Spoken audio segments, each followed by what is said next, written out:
Buenas y bienvenidos, gracias por vuestra asistencia.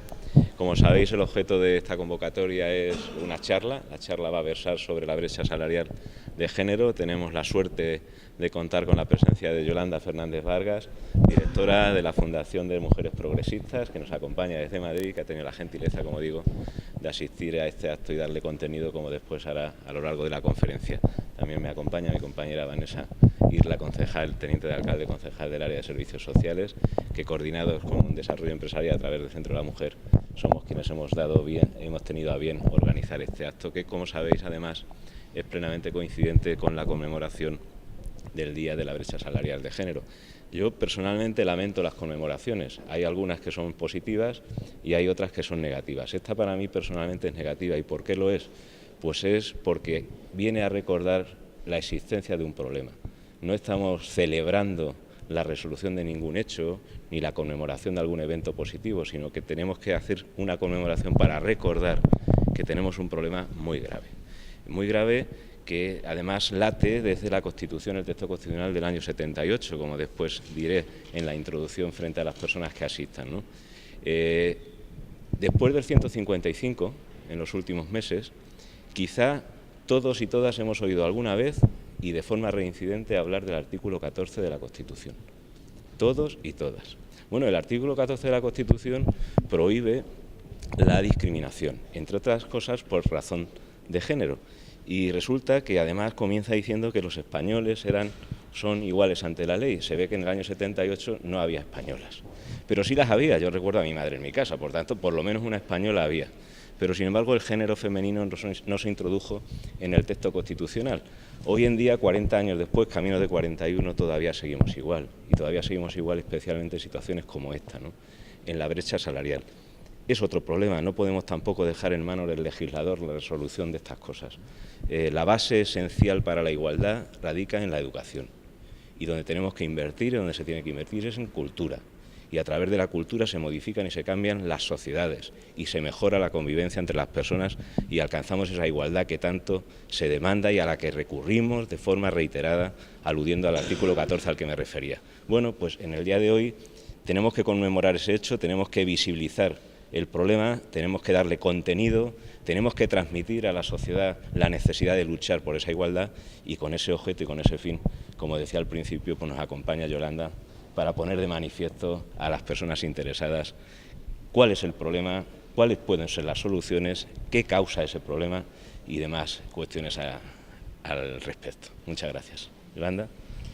Pues estoy encantada de volver a Valdepeñas, que ya, como les he dicho a ellos, lo considero mi segunda casa, porque me siento muy cómoda aquí, hay mucha sensibilidad sobre los temas de igualdad y precisamente hoy, como bien ha dicho, es verdad que es triste que tengamos que hablar de la brecha salarial todavía en el siglo XXI, en esa desigualdad en las retribuciones entre hombres y mujeres, pero hay que aprovechar precisamente esa celebración, ese Día Internacional por la Igualdad en las Retribuciones para visibilizar esa problemática y realmente acercar a la ciudadanía el concepto, porque muchas veces lo que pasa es que la gente no entiende muy bien cómo pasan estas cosas, cómo es posible, si existen convenios, si todo está regulado, que exista la brecha salarial. Y ese es el motivo por el que esta charla la quiero centrar sobre todo en aclarar conceptos y en explicar realmente que es un fenómeno muy complejo, que afecta a muchas dimensiones y que por eso muchas veces es difícil abordarlo. Y bueno, las cifras no son muy optimistas, parece ser que se necesitan más de 10 años para conseguir esa igualdad salarial, pero yo espero que actos como esto, que se organizan desde el ayuntamiento, sirvan para concienciar, sirvan para dar a conocer esta problemática y no solo basta visibilizarla, sino que además es necesario, pues como él ha dicho, pues la educación es fundamental, pero también políticas públicas integrales y mucha concienciación sobre este hecho. Aunque hay que tener en cuenta muchos factores, como decía, la pregunta del millón, ¿por qué existe la brecha salarial? Pues la brecha salarial existe, es verdad que son múltiples factores, pero hay que tener en cuenta que Existen, sobre todo, una parte muy importante que tiene que ver la segregación ocupacional y por actividades que hay en el mercado laboral entre hombres y mujeres. Las mujeres, en términos globales, ocupan las profesiones más devaluadas y menos reconocidas. Eso implica que una remuneración menor en su trabajo. También tiene que ver con, no solamente con el salario, por ejemplo, con el salario base. Todo el mundo cuando piensa en la brecha salarial piensa en el salario. No, el concepto realmente importante es el de retribución, y la retribución es lo que se añade al salario base, que son las retribuciones variables, los complementos. Todo eso hay que estudiarlo para verlo y que incide en la brecha salarial. También el techo de cristal influye en la brecha salarial. El hecho de que no ocupemos esas posiciones de mayor responsabilidad incide, y cuando las ocupamos la retribución es menor, porque también tiene que ver con la capacidad muchas veces de negociación de las propias mujeres cuando acceden a esos puestos, ¿no? Y luego, pues, por supuesto, los estereotipos. Los estereotipos de género funcionan mucho en cómo se valoran las cualidades, las competencias de las mujeres a la hora de realizar un trabajo. Gracias. Bueno, yo creo que ya está prácticamente todo dicho por mi compañero Francisco Delgado, cuál es el objetivo de realizar esta acción que se enmarca dentro del segundo plan de igualdad municipal del Ayuntamiento.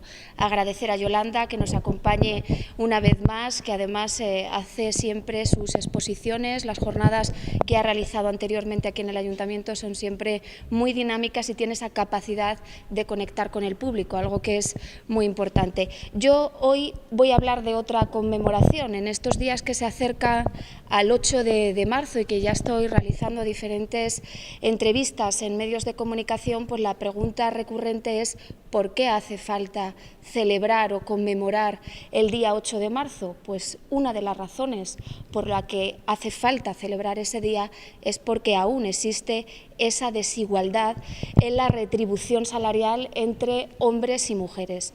El 8 de marzo yo aprovecho a que el 8 de marzo nos movilicemos pues para reivindicar, entre otras cosas, el objetivo final es que exista igualdad entre hombres y mujeres en todos los aspectos y en todos los ámbitos, pero que uno de los motivos es que exista esa retribución salarial igual entre hombres y mujeres. Por lo tanto, animo a toda la población a que se sume a esas movilizaciones convocadas para el 8 de marzo.